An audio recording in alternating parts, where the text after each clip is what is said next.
Now, with the results of Tuesday's political primaries, key candidates backed by former President Trump were soundly defeated, especially in the state of Georgia. Steve Osunsami has the latest from Atlanta. Good morning, Steve.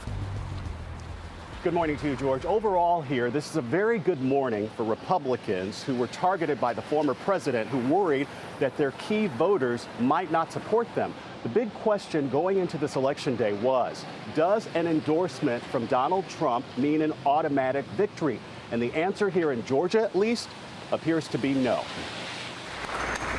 What a great night to be a Georgian, everybody. It's the biggest miss for the former president this election season, a victory for incumbent Governor Brian Kemp in Georgia.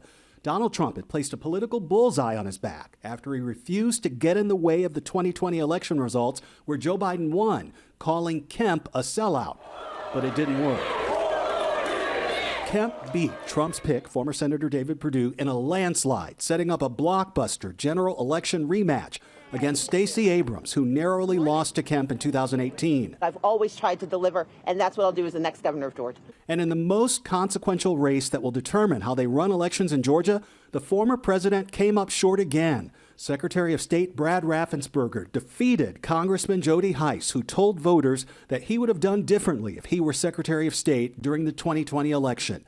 Raffensperger is nationally famous for flat out refusing to find Donald Trump the votes the former president needed to win Georgia, votes that did not exist. And in the Republican Senate primary, Heisman Trophy winner and controversial candidate Herschel Walker easily won his ticket to represent the GOP against sitting Senator Raphael Warnock. Georgia, are you ready? Yes.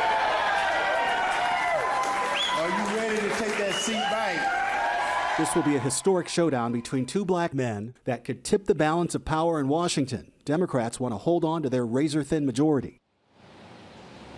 In the U.S. Senate race in Alabama, Congressman Mo Brooks was able to make it to a runoff despite losing the support of the former president. He will now face Katie Britt, who is the former chief of staff for the retiring senator. And in Texas, George P. Bush, the nephew and grandson of presidents, was unable to win his seat, or win the seat he was trying for Attorney General, despite breaking from his family and aligning himself with the former president. Yeah, breaking with his entire family, including his father, of course, ran against former President Trump. Steve, what was most surprising in Georgia is not necessarily that Governor Kemp won, but the margin of victory.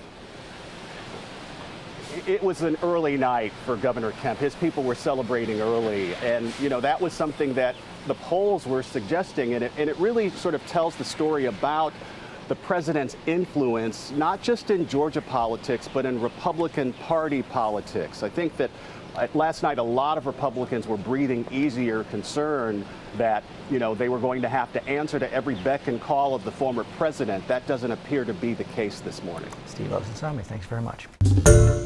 Hi, everyone. George Stephanopoulos here. Thanks for checking out the ABC News YouTube channel. If you'd like to get more videos, show highlights, and watch live event coverage, click on the right over here to subscribe to our channel. And don't forget to download the ABC News app for breaking news alerts. Thanks for watching.